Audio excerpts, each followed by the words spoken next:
मैं आप लोगों का एक बार फिर से स्वागत करता हूं और जो वेबकास्टिंग पे हमारे साथ लाइव देख रहे हैं उनका भी स्वागत करता हूं। और अब हम आगे की यात्रा शुरू करते हैं।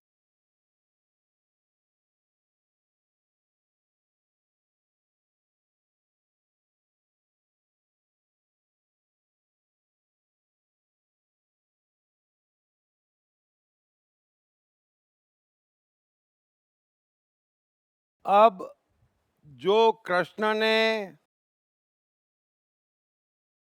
मनुष्य का और प्रकृति का पिछले चंद श्लोकों में पूरा विज्ञान कहा, जो हमारे आने का मकसद और हमारे कर्तव्यों के बारे में हमें बताया, उसे थोड़ा संयुक्तता में बड़ी गहराई से समझ लेना। क्योंकि मनुष्य जीवन के विज्ञान की इस ऊंचाई पर बात कृष्ण ने अकेले ने कही है।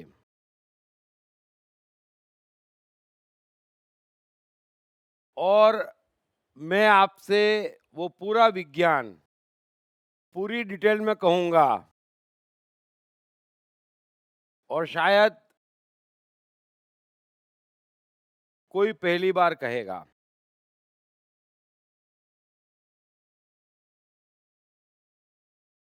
मनुष्य जीवन का पूरा सार बड़ा ही स्पष्ट है कि वह संयुक्त है और उसे संयुक्तता के लिए जीना है।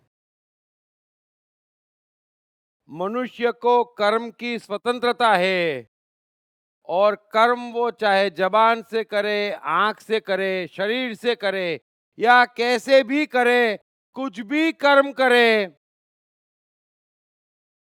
जब वो कर्म पूरा का पूरा संयुक्तता पे, मनुष्यता पे, सर्व पे कुर्बान होता है, वो एकमात्र कंडीशन है जब उसे कर्म नहीं बांधते। और ये एकमात्र मनुष्य का कर्तव्य है। अब सवाल ये है कि संयुक्तता बड़ी विशाल है ना। अब हर पल कोई मनुष्य, चलो सोच भी ले, पहली बात तो इतना आसान नहीं कि मनुष्य स्वार्थ से ऊपर की सोच पाए, लेकिन हर कोई सिर्फ 24 घंटे स्वार्थ में तो नहीं जी सकता, न जीता है। कोई भी मनुष्य इस मकसद से अनजान भी नहीं है। कोई यह भी नहीं कह सकता कि उसे एहसास नहीं है कि सबके सब संयुक्त थे, ऐसा भी नहीं है। आपके आसपास वालों को कुछ होता तो आपको भी कष्ट होता। क्यों? क्योंकि कहीं ना कहीं आपके भीतर ये एहसास है कि आप उससे संयुक्त थे। चलो, ये आपकी उनसे आसक्ति है, लेकिन आसक्ति के बेस पे भी कहीं ना कहीं कुछ मात्रा में आपको संयुक्तता का एहसास तो है, वरना परेशान वो है, परेशानी मुझ तक कैसे पहुंच रही है ना। चलो, ये उन लोगों की बात है जिन्हें आप जानते, जिनसे आपका लगाव है, जिनमें आपका इन्वॉल्वमेंट है। लेकिन कहीं दूर सड़क पे किसी का एक्सीडेंट हो जाता और खून बहता, तब भी आपके भीतर कुछ दर्द तो होता। अब एक्सीडेंट तो उसका हुआ है, लेकिन दर्द आपके भीतर भी उठता। अतः थोड़ा थोड़ा आपको इस बात का एहसास है कि किसी स्तर पर हम संयुक्त हैं। लेकिन सत्य यह है कि मनुष्य संपूर्ण संयुक्त है। मनुष्यता जीवित है, मनुष्य जीवित नहीं है।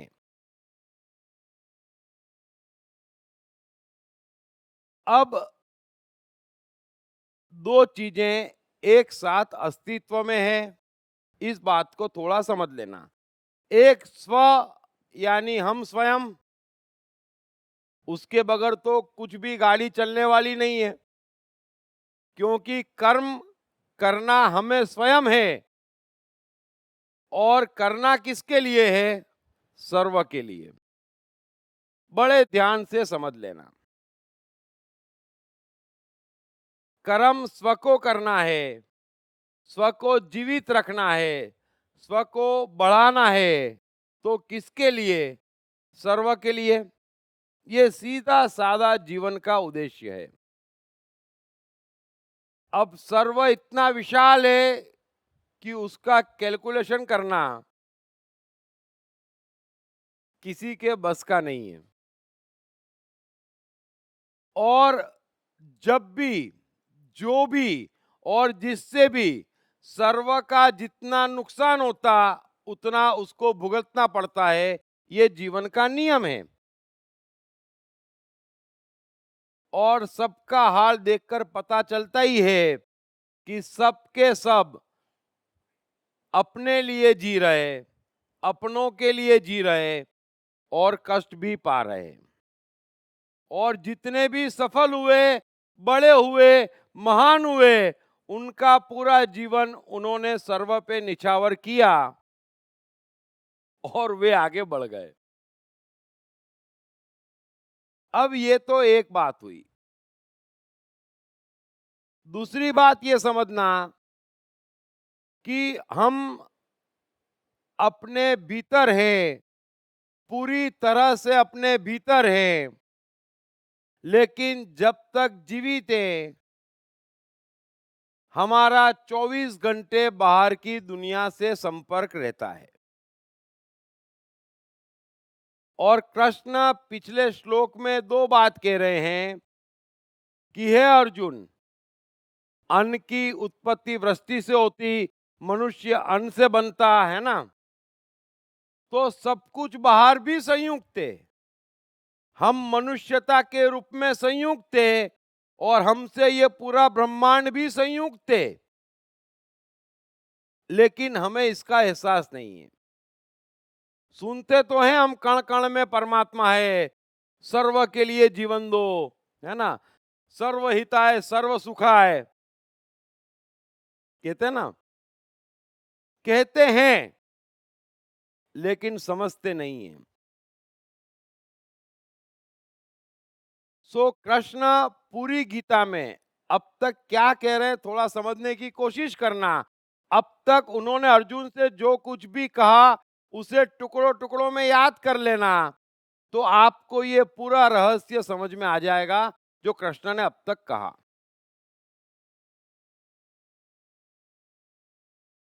अब थोड़ा सा सोचना, इस समय 500 करोड़ लोग जीवित हैं, है ना। अब आप कैसे कुछ ऐसा करेंगे जिससे पूरे 500 करोड़ का फायदा हो? कैसे कैलकुलेट करेंगे? जरा सोचना जो मैं कह रहा हूं उस बात को।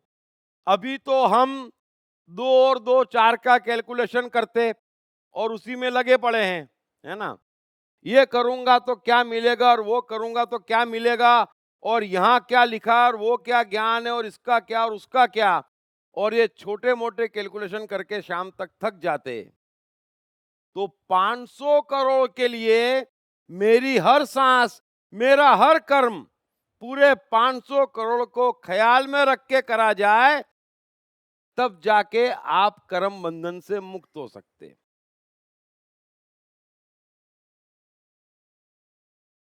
अब हर कोई सोचेगा कि यार हमारी जितनी बुद्धि है, हमको साधारण बात तो समझ में नहीं आती, हम 500 करोड़ का यहां बैठे बैठे कैसे कैलकुलेशन करेंगे,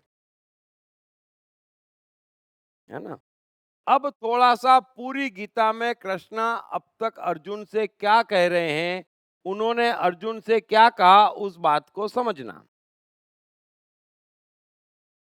कृष्ण बार बार कह रहे हैं कि आत्मा से ही आत्मा में तृप्त रहने वाला, स्व प्रेरणा से चलने वाला, स्पॉन्टेनियस व्यक्ति परमात्मा को प्राप्त है। परमात्मा यानी क्या? परमात्मा यानी सर्व, संपूर्ण मनुष्यता। संपूर्ण मनुष्यता एक परमात्मा है। और अलग अलग मनुष्य एक अहंकार है। अब हम अलग अलग करके देखते सोचते, इसलिए हम अहंकारी हैं, वो हमारा अहंकार है। अगर हम संयुक्तता में देखने और सोचने लग जाएं तो हम परमात्मा हैं, क्योंकि परमात्मा सबको लेके चल रहा, बिना पक्षपात बिना भेदभाव के। प्रकृति की हर वस्तु, चाहे सूर्य हो, चाहे हवा हो, चाहे पानी हो, है ना, रत्ती पर कभी ये नहीं देखती हिंदुओं को ऑक्सीजन ज्यादा दूंगा, या हिंदुओं को रोशनी ज्यादा दूंगा, या हिंदुओं को पानी ज्यादा दूंगा। कभी पानी सोचता भारत पे ही वर्षा गिराऊंगा, है ना, मुसलमानों के यहाँ सूखा रखूंगा। कभी प्रकृति ऐसा सोचती? प्रकृति की कोई भी वस्तु सबको पूर्णतया बिना भेदभाव के उपलब्ध है। सूर्य के लिए हम सब संयुक्त है, सूर्य को इतनी अक्ल है, पानी को है, हवा को है, और हम अपने को मनुष्य कहते हैं और हमें अक्ल नहीं है। ये थोड़ा समझना इस बात को। कभी पानी ये नहीं कहता, कभी सुनामी ये नहीं कहता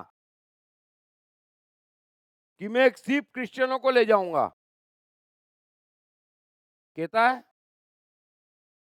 अरे कभी कोई धरती कम नहीं कहता कि मैं पंडित मौलवी पादरियों को छोड़ जाएंगे। कहता? कोई धरती कम नहीं कहता कि जाओ मैं पंडितों को हाथ नहीं लगाता, हैं? पादरियों की तरफ देखता नहीं, बल्कि हमारा अनुभव तो ये है कि उनको पहले ले जाते। आप गौर करना, कभी भी पेपर उठा के देख लेना, यात्रा पे गई बस टपक पड़ी। कभी भी उठा के देख लेना। चार धाम पे गए थे, पहाड़ी टूट पड़ी। हज पे गए थे, भगदड़ मच गई। तो प्रकृति को भी मालूम है किसकी जरूरत ज्यादा है और किसकी जरूरत यहाँ कम है। सो प्रकृति की ओर से रत्ती भर कोई भी भेदभाव नहीं है। उसको मालूम है कि यहाँ मनुष्यता जीवित है और मुझे मनुष्यता को सर्व करना है। हमारे लिए भी वही एक कर्तव्य है कि मनुष्यता जीवित है और हमें मनुष्यता को सर्व करना है। और सर्व करने के लिए पूरी प्रकृति के कण कण का हमें उपयोग करना है। कोई मनुष्य, कृष्ण कहते हैं कि किसी भी पल बाहर की दुनिया के कांटेक्ट के बगैर नहीं जी सकता। आप सांस भी लेंगे तो ऑक्सीजन बाहर से लेनी है। तो बाहर भी परमात्मा है बिना भेदभाव के, और भीतर भी परमात्मा है बिना भेदभाव के। भीतर स्व के रूप में है, बाहर सर्व के रूप में है। लेकिन कृष्ण कह रहे हैं कि परमात्मा के अलावा कुछ मौजूद ही नहीं है। एक शायर कहता है ना कि जब कुछ मौजूद ही नहीं उसके सिवा, तो ये हंगामा है खुदा क्या है। जब परमात्मा के अलावा कुछ मौजूद ही नहीं है, तो परमात्मा के नाम पे इतना उपद्रव क्यों है? क्यों है? हमें परमात्मा चाहिए, हमें मंदिर जाना है, हमें धार्मिक होना है। अरे वो ही है। कृष्ण कह रहे हैं कि वो ही है और कुछ है ही नहीं।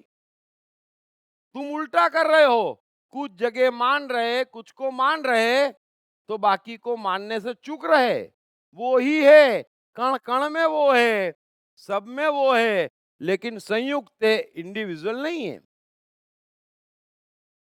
सो पूरी गीता में कृष्ण का पूरा जोर ये है कि जो मनुष्य आत्मा से आत्मा में तृप्त है। अब इसका अर्थ भी समझ लेना, इसका अर्थ भी कोई समझता नहीं, बगैर अनुभव के समझ में आने वाला भी नहीं। क्योंकि साइकोलॉजी की यही दिक्कत है कि आप उतनी ही समझ सकते जिस स्तर पे आप हैं, उससे ऊपर के आप समझ नहीं सकते। सो प्रकृति की ओर से एक विशाल कंप्यूटर हमारे भीतर फिट है। ये बड़े ध्यान से समझ लेना। प्रकृति की ओर से एक विशाल कंप्यूटर हमारे भीतर स्थित है, और वो कंप्यूटर 24 घंटे सर्व का परफेक्ट कैलकुलेशन करता है। इतनी भी चूक उससे नहीं होती, इतनी भी चूक उससे नहीं होती। ऐसा विशाल कंप्यूटर हमारे भीतर फिट है परमात्मा का। अब वो कंप्यूटर एकदम परफेक्ट है और हर मनुष्य के भीतर है, और वहां से आवाज आती कि ये करना, ये होना। उसी को कृष्ण कहते कि जो होना चाहिए वो होना चाहिए, और जो नहीं होना चाहिए वो नहीं होना चाहिए। और ये बात हर मनुष्य के अपने कंप्यूटर के अलावा या कंप्यूटर स्पेशलिस्ट के अलावा कोई नहीं जान सकता। इस बात को एक बार फिर सुन और समझ लेना। हमारी बुद्धि, जिसको हम बुद्धिमानी कहते, उसको एक बैलेंस शीट पढ़ने में, एक बिजनेस एस्टेब्लिश करने में, एक मनुष्य को समझने में पूरा जीवन गुजर जाता, समझ नहीं पाता। हमारी बुद्धि की कोई औकात नहीं है जिस पर हम गर्व करते। कुदरत का दिया एक कुदरती कंप्यूटर हमारे भीतर है, जो इतना पावरफुल है जिसकी आप कल्पना नहीं कर सकते। अरे आइंस्टाइन, जब थियरी ऑफ रिलेटिविटी का प्रिंसिपल खोजा जा रहा था, कितने लोग टीम बना बना कर काम कर रहे थे, कितनी मेहनत कर रहे थे, लेकिन आइंस्टाइन महाराज ने कमरे में बैठकर कागज पे लिख दिया। न कोशिश न प्रयत्न, कंप्यूटर भीतर चालू है, तो जगत में क्या रहस्य है। और उस एक सूत्र से E is equal to MC square, या आइंस्टाइन के एक एक सूत्र से क्या मनुष्य, क्या प्रकृति, सबके सिद्धांत, सारे रहस्य खुल जाते हैं। और सारे रहस्य खोल दिए उसने, और आज भी खुलते चले जा रहे हैं। आइंस्टाइन के बेस पे, न्यूटन के बेस पे हम चांद तारों पे पहुंच गए। यहां से कोई तारा कितनी दूर है ये जानने के लिए हम तारे के पास नहीं जाते। आइंस्टाइन ने सूत्र दे दिया, नाप लो, परफेक्ट। कितना आसान है। तो ये कंप्यूटर हमारे भीतर है, जो सर्व का कैलकुलेशन करता परफेक्शन के साथ, उससे कोई चूक नहीं होती। तो कृष्ण कह रहे हैं कि वो कंप्यूटर तुम्हें उपलब्ध है, लेकिन वो कंप्यूटर सक्रिय कब होता, जब तुम आत्मा से ही आत्मा में तृप्त और संतुष्ट हो। सब कुछ तुम्हारे भीतर से फूटता, सब कुछ हमारे भीतर से फूटता, बाहर की कोई चीज उसको प्रभावित नहीं करती। बड़े ध्यान से समझ लेना। अब तक कृष्ण जो कुछ भी कह रहे हैं सबने बड़े ध्यान से सुना है। सवाल यही उठता है कि कंप्यूटर एक्टिव क्यों नहीं होता। जब भीतर बैठा है तो वो एक्टिव क्यों नहीं होता, है ना। कृष्ण बार बार अर्जुन से कह रहे हैं कि तू मेरे परायण हो, यानी तेरी आत्मा के भीतर जा, तू यज्ञ के निमित्त कर्म कर, तू अपने आप से पूछ, तू अपने भीतर जा, तू मुझसे मत पूछ। तुझे उत्तर मिल जाएगा कि तेरे लिए युद्ध करने के अलावा दूसरा कोई विकल्प नहीं है। लेकिन कृष्ण कुछ भी कहे, अर्जुन का कंप्यूटर तो है ही नहीं, है ना। तो क्यों नहीं अर्जुन का कंप्यूटर एक्टिवेट होता, क्यों नहीं हमारा कंप्यूटर एक्टिवेट होता, जरा सोचना इस बात को। तो पूरी गीता में कृष्ण बार बार यही कह रहे हैं कि जो व्यक्ति किसी भी कारण से बाहर से प्रभावित होता, वो अपना कंप्यूटर डीएक्टिवेट कर लेता, क्योंकि आना भीतर से चाहिए, आप बाहर से ग्रहण कर रहे हैं। अतः कृष्ण कह रहे हैं कि बाहर का संसार है वो परमात्मा का है, बिना भेदभाव के सारे विषय तुम्हारे लिए समान है। तुम समुद्र हो जाओ, विषय कोई भी आए बाहर से, तुम्हारे भीतर बिना विकार उत्पन्न किए समा जाना चाहिए। अगर विषयों में भेद कर रहे हो तो आपका कंप्यूटर आप बिगाड़ रहे हो। भीतर से जो आवाज आना चाहिए, भीतर से जो इंटेलिजेंस आना चाहिए, वो आ ही नहीं रही है, सिर्फ इस वजह से कि आप विषयों में भेद कर रहे हैं कि ये मंदिर, ये मदिरालय, है ना। ये हीरा, ये पत्थर। कृष्ण कह रहे हैं कि ऐसा नहीं है। तो बाहर सब कुछ परमात्मा है। इसलिए कृष्ण अर्जुन से बार-बार कह रहे हैं कि जब जब तू विषयों से आकर्षित होगा, तू भ्रमित होगा, तू डेविएट होगा। जैसे समुद्र में चलने वाली, नदी में चलने वाली नाव को वायु हर लेती है, वैसे ही मनुष्य के भीतर से आने वाले सर्व के कैलकुलेशन को विषयों का भेद हर लेता है। दूसरी बात कृष्ण अर्जुन से कह रहे हैं कि ये विषय तो जहर है ही है, ज्ञान उससे भी बड़ा जहर है, चाहे किसी भी रूप में तू ग्रहण करता हो, क्योंकि ज्ञान भी तुम्हें डेविएट कर रहा है। तो कोई भी चीज बड़े ध्यान से समझना, बाहर का कोई भी कारण, बाहर का कोई भी ज्ञान, बाहर की कोई भी वस्तु, बाहर का कोई भी लॉजिक, बाहर का कोई भी प्रभाव, बाहर का अट्रैक्शन, बाहर का दुराव, मैं ये नहीं ही करूंगा, मैं यही करूंगा, तो फिर आप कर लीजिए, भीतर की आवाज कब सुनेंगे? सो ज्ञान और विषय, अब तक की पूरी गीता में कृष्ण पूरे समय अर्जुन के पीछे पड़े हैं कि तू बाहर का ज्ञान हटा दे, तू भूल जा शास्त्रों में क्या लिखा है, तू भूल जा ये तेरे भाई है, तू भूल जा तुझे पाप लगेगा। इस कारण से, इन सब विचारों से तुझसे वो नहीं हो रहा है जो होना चाहिए, और तुझसे सिर्फ युद्ध होना चाहिए। आप भी गौर करना, हमसे क्यों नहीं होता? इतने लोग कर गए और कृष्ण उस ऊंचाई पर पहुंच गए, और मैं भी कह रहा हूं आपके भीतर कंप्यूटर है, परफेक्ट सेट है सर्व पे, उसका स्टेशन फिट है सर्व पे, कहीं कुछ करने की जरूरत नहीं है। लेकिन उस कंप्यूटर को हमने बिगाड़ दिया बाहर से ज्ञान लेके। अरे ये भगवान तो ऐसा करने को कहते हैं।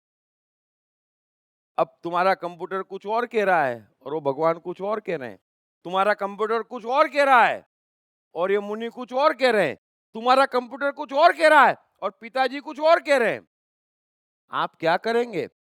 कंप्यूटर कुछ और कह रहा है और आपका इन्वॉल्वमेंट कुछ और कह रहा है। सो सर्व पे जो कंप्यूटर सेट है उसको सबने बिगाड़ दिया है।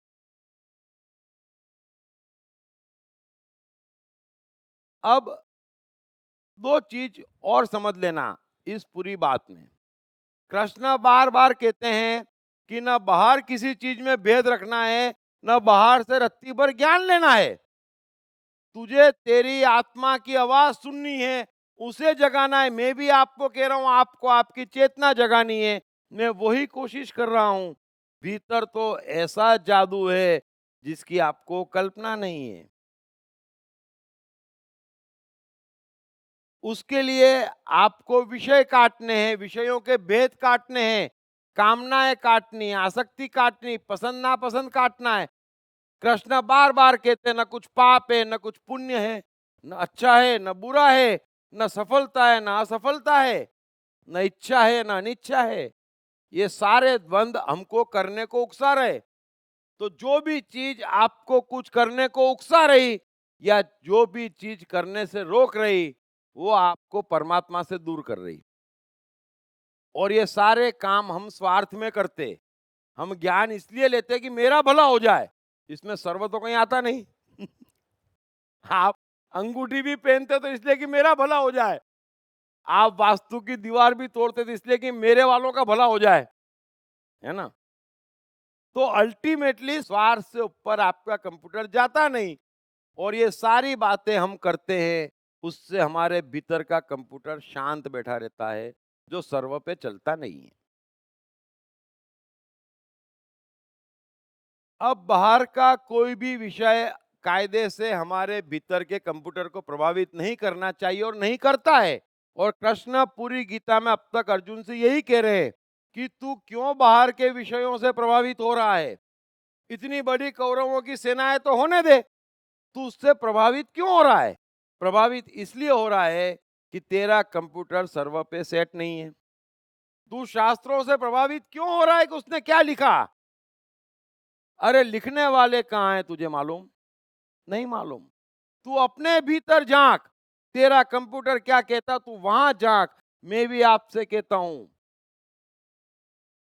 किसी की भी सुनेंगे आप फंसेंगे, किसी भी चीज को अच्छा कहेंगे आप फंसेंगे, किसी को भी पुण्य कहेंगे आप फंसेंगे, किसी भी चीज को पाप कहेंगे आप फंसेंगे, क्योंकि फिर आपसे वो नहीं होगा जो होना चाहिए।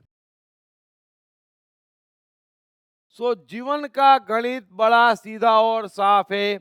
हमारे भीतर एक स्पॉन्टेनियस चेतना है और वो इतना विशाल कंप्यूटर है जो सर्वर पे सेट है, और जितना मनुष्य उसके निकट जाता उतना सुखी और सफल होता चला जाता, क्योंकि वो सर्व की सेवा करने की क्षमता पाता चला जाता। बड़े ध्यान से समझना, अगर मैं 2 लाख व्यक्तियों को एम्प्लॉय रख पाऊंगा तो मैं तो बढ़ूंगा, है ना। अगर मैं लाइट खोजूंगा तो मैं तो बढ़ूंगा। तो सर्व से स्व कनेक्टेड है, बड़े ध्यान से समझना, और स्व से सर्व कनेक्टेड है।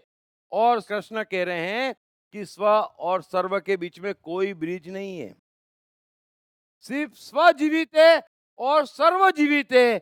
और जरा आप अपने जीवन में देखना, न स्व जीवित है न सर्व जीवित है, सब बीच के जीवित है ना। ये मेरा धर्म, ये मेरे अपने, ये मेरी पत्नी, ये मेरे माँ बाप, ये बीच के हैं। ये ब्रिज है जो आप खो गए हैं। ये सारे के सारे ब्रिज हैं, सिर्फ स्व जीवित है और सर्व जीवित है। तीसरी कोई चीज यहाँ जीवित ही नहीं है। ये जो आप इंडिविजुअल जीवन ढूंढ के ले आए हैं चारों तरफ, ये इंडिविजुअल ज्ञान ढूंढ के लाए हैं, ये इंडिविजुअल वस्तुएं ढूंढ के लाए हैं, उसी से आप परेशान हैं। आपका कंप्यूटर दब गया है, मर गया है, सुप्त हो गया है, शांत हो गया है। और जब शांत हो गया है तो छोटी छोटी चीज के लिए बड़ी बड़ी मेहनत हम कर रहे हैं।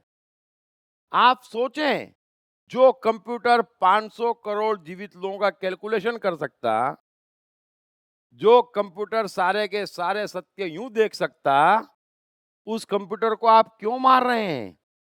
तो कृष्ण अर्जुन से यही कह रहे हैं कि तेरा वो कंप्यूटर जाग जाएगा तो मुझे तुझे कुछ भी कहने की जरूरत नहीं पड़ेगी। तू अपने आप बोलेगा कृष्ण आओ मैदान में, डबल जोश से बोलेगा। जिस जोश से तुमने रथ खड़ा करने कहा था ना, उससे भी डबल जोश से बोलेगा। लेकिन जब तक ये विषय और ये ज्ञान तेरे को प्रभावित कर रहे हैं, तब तक तू मेरी बात नहीं समझेगा। आप भी मेरी बात नहीं समझेंगे, शब्दों में समझेंगे, दिमाग से समझेंगे, थोड़ा भीतर घुसेगा, लेकिन अनुभव में नहीं आएगा कि एक सर्व का महान कंप्यूटर है।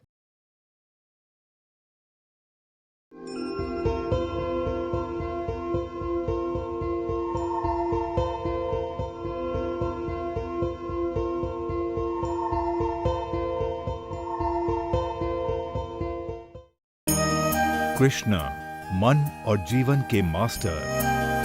कृष्ण एक प्रेमी, एक कलाकार, एक गुरु, एक राजनेता, एक व्यवसायी। कृष्ण शून्य से सृजन करने का एक श्रेष्ठ उदाहरण। कृष्ण जो कठिनतम परिस्थितियों में भी हंसते हुए जीने की कला सिखाते हैं। कृष्ण जिन्होंने जीवन का हर युद्ध जीता। दीप त्रिवेदी द्वारा लिखित किताब मैं कृष्ण हूँ। ये किताब कृष्ण के संपूर्ण जीवन पर रिसर्च करने के बाद कुछ इस साइकोलॉजिकल अंदाज में सिलसिलेवार रूप से लिखी गई है कि जिसे पढ़ते पढ़ते आपका जीवन भी बदलता चला जाएगा।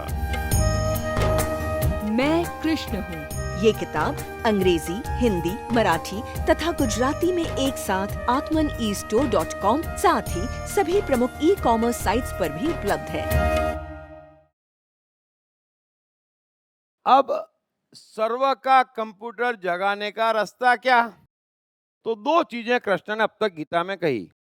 एक तो उसे किसी भी बाहरी प्रभाव से बचाओ। आप कोई भी कृत्य किसी भी बाहरी प्रभाव से करना बंद कर दीजिए। सारे कृत्य के कारण भीतर छिपे हैं। मैंने आपसे कल भी कहा था, कोई व्यक्ति मुझे ये नहीं कह सकता कि इस स्कीम में इतनी कमाई ये करें, ये करने का कारण नहीं है।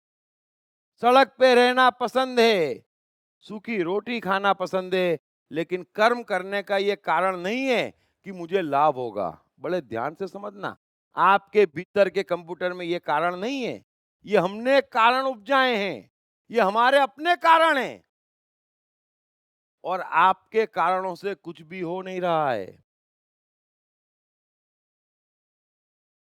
कोई भी चीज जब तक सर्व के लिए उपयोगी ना हो, हम करें क्यों?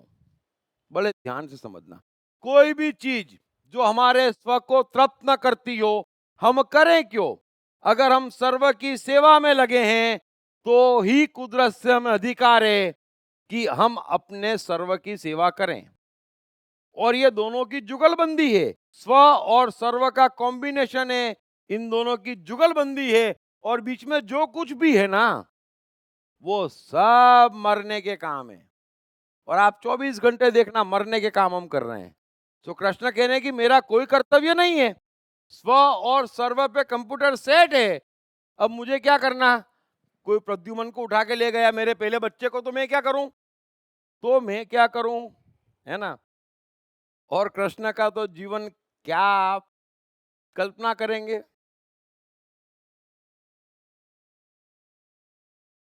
तो स्व और सर्व की जुगलबंदी आप समझें, और वो समझ में नहीं आती उसका कारण मैंने आपको बता दिया। कृष्ण ने अब तक गीता में बार बार कहा कि तमाम ज्ञानों से छुटकारा पाले, है ना, और तमाम विषयों से छुटकारा पाले कि ये अच्छा और ये खराब।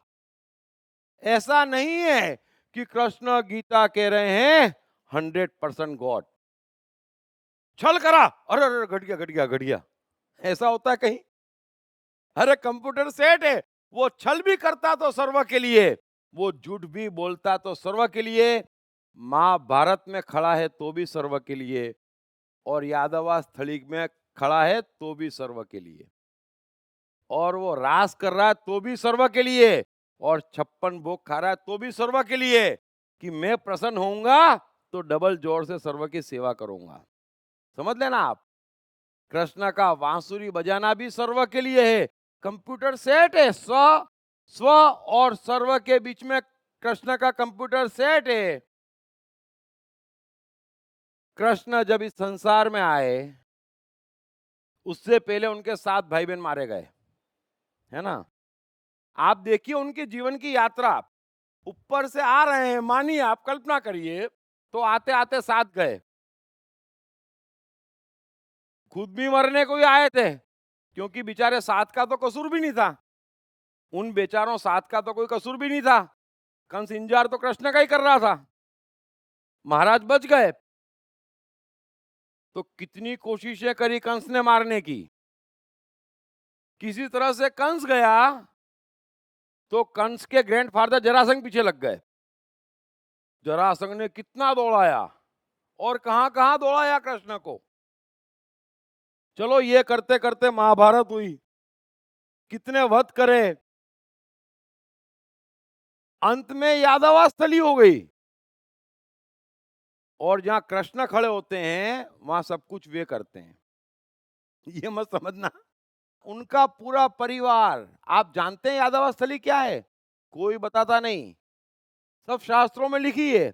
उनका पूरा परिवार, नाना, सारे बच्चे, सारे पोते सब मारे गए, और कृष्ण वहीं बैठे रह गए। बलराम भी मर गए उसी यादवास्थली में, कृष्ण की आंख के सामने। लेकिन कृष्ण को क्या फर्क पड़ रहा है? उनका कंप्यूटर तो स्व और सर्व पे सेट है। आप कल्पना करें, और जब गए, जब उनकी मृत्यु हो गई, उसके बाद में उनकी पत्नी और पुत्रियों का अपहरण हो गया, अर्जुन नहीं बचा पाया उन्हें, तो कृष्ण को क्या फर्क पड़ गया? अब आप सोचें, इस ऊंचाई पे बैठा व्यक्ति, जिसके स्व और सर्व के बीच में पल भर को कभी कोई नहीं आया, और एक हमारा कंप्यूटर है जहां कभी स्व का पता नहीं, सर्व का पता नहीं, और ले दे के 40-50 आइटम इकट्ठी कर रखी है और उसी के आसपास दिन भर घूम रहे हैं, और बड़े कर्तव्य है, बड़ी परेशानी है, बड़ा काम है, बड़ा टेंशन है। अपने को लगता है सूर्य उगाना पड़ेगा इसको, पृथ्वी घुमानी पड़ रही होगी बेचारे को, अरे कुछ नहीं करना है, बेमतलब उलझे पड़े हैं। सो ये कंप्यूटर जगाने का तरीका कृष्ण ने बताया कि मन के सत्य के साथ रहो। बड़े ध्यान से समझना, ये भी मैंने आपको परफेक्ट साइकोलॉजी समझाई। मन के सत्य के साथ रहो, आपका कंप्यूटर तेजी से स्व और सर्व पे सेट हो जाएगा। तीसरा कोई उपाय नहीं है उस पे सेट करने का। इसलिए कृष्ण का पूरा जोर ईमानदारी पे है। ईमानदारी 100%, इतनी भी मिलावट है किसी काम की नहीं है। मन के सत्य के साथ पूरा का पूरा रहो आप। मैं मना नहीं करता आप मंदिर मत जाओ, जाओ। मन के सत्य को समय देखो, वो मंदिर में है, जरा देखो। झूठ क्यों बोलते हो? जो संभव नहीं है उसकी कोशिश करते हो, परिणाम नहीं आएंगे। तो मन के सत्य पे कृष्ण का जोर है, मन के सत्य पे मेरा जोर है, मन के सत्य पे प्रकृति का जोर है, परमात्मा का जोर है। मन के सत्य के अलावा कभी भी आप अपनी चेतना नहीं जगा सकते।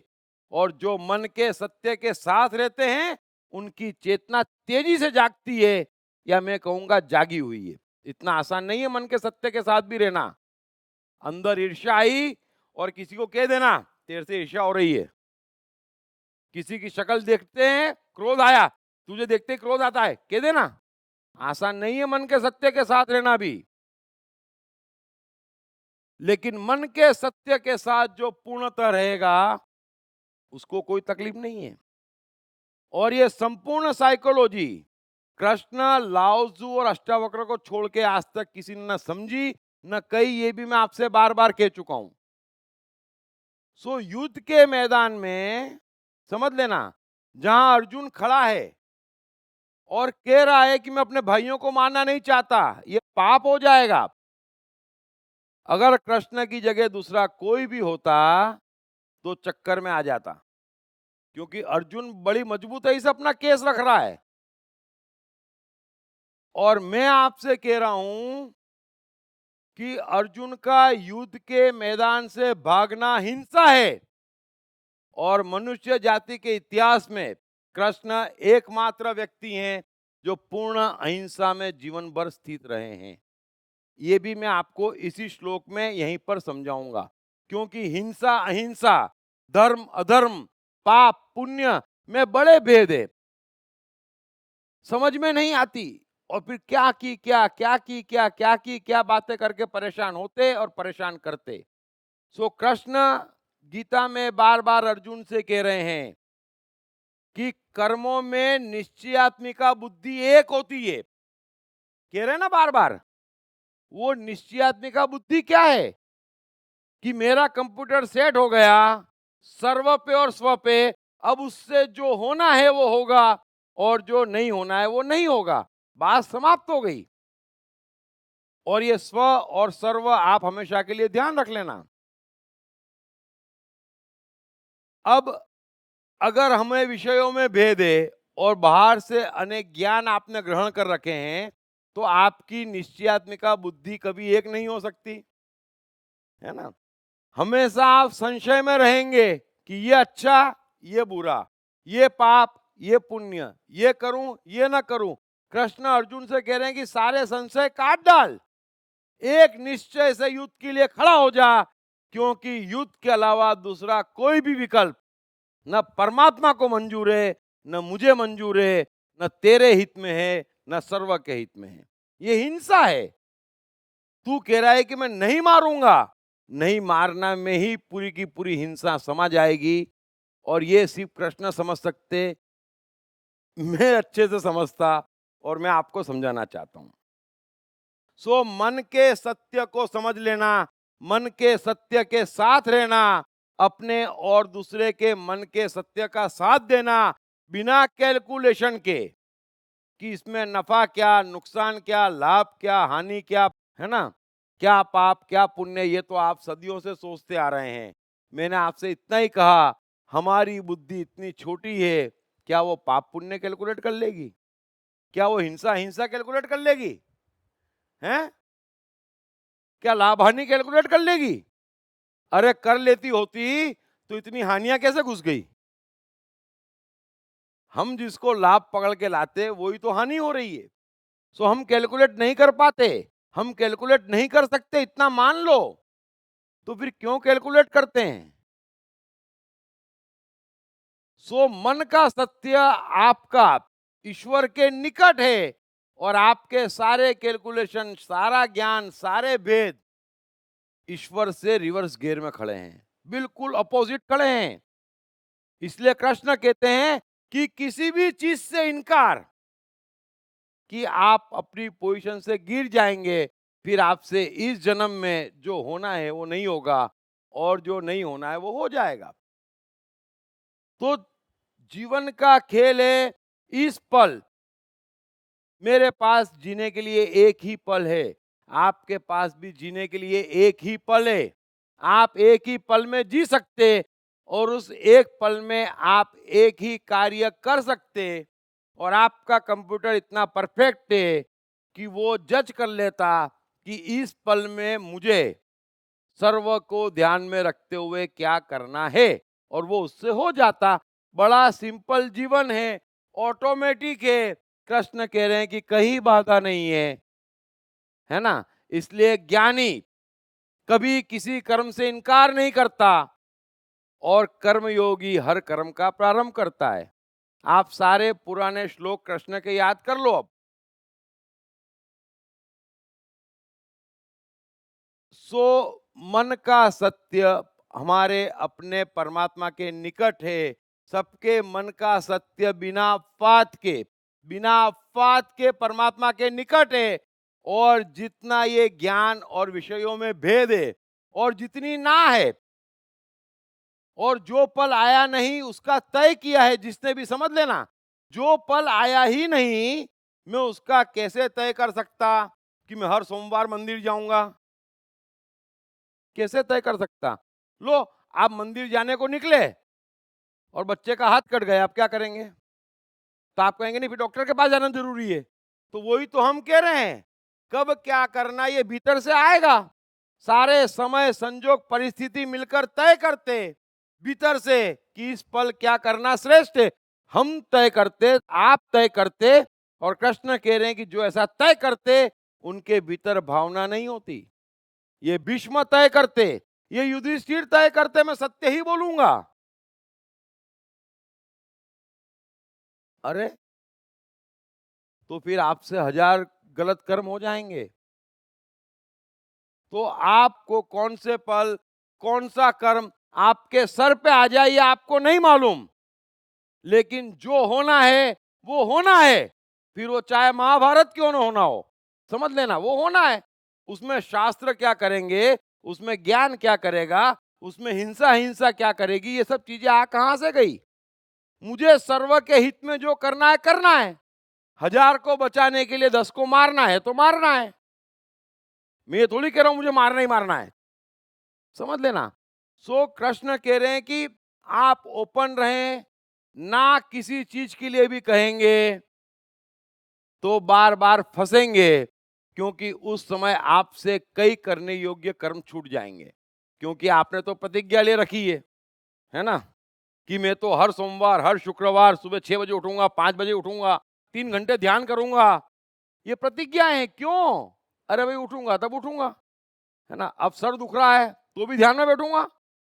जरा गौर करना, शाम को कमर भी जाएगी, परसों बुखार आएगा, फिर बोलेंगे अब नहीं होता। अरे तो पहले दिन ही नहीं हो रहा था महाराज। बैठ जाते चुपचाप तो इतनी तकलीफ नहीं पाते।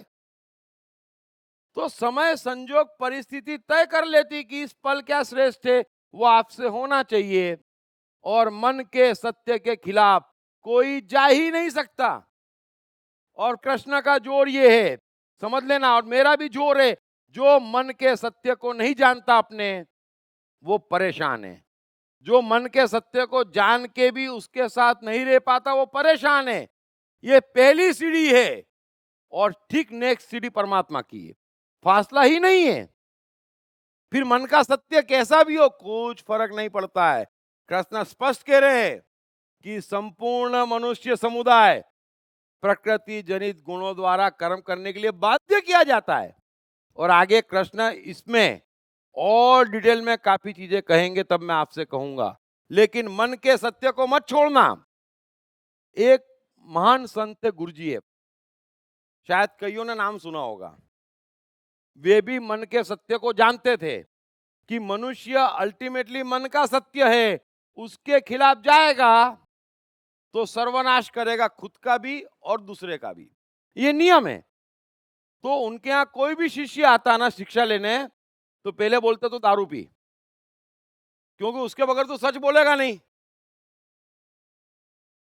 तू पिएगा फिर क्या चाहता है सब बाहर आ जाएगा, तेरे को डायरेक्शन दे दूंगा। मैं क्यों अपना दिमाग खपाऊं, क्योंकि यहां कोई सच तो बोलता ही नहीं। जिसे देखो वो जेब में बंदूक लेके आया है और राम राम राम राम राम राम, अपने को लगे सज्जन है, गए काम से। तो सच तो कोई बोलता नहीं। सो मन के सत्य के साथ रहें, कभी परेशानी नहीं है। मैं हमेशा कहता हूं,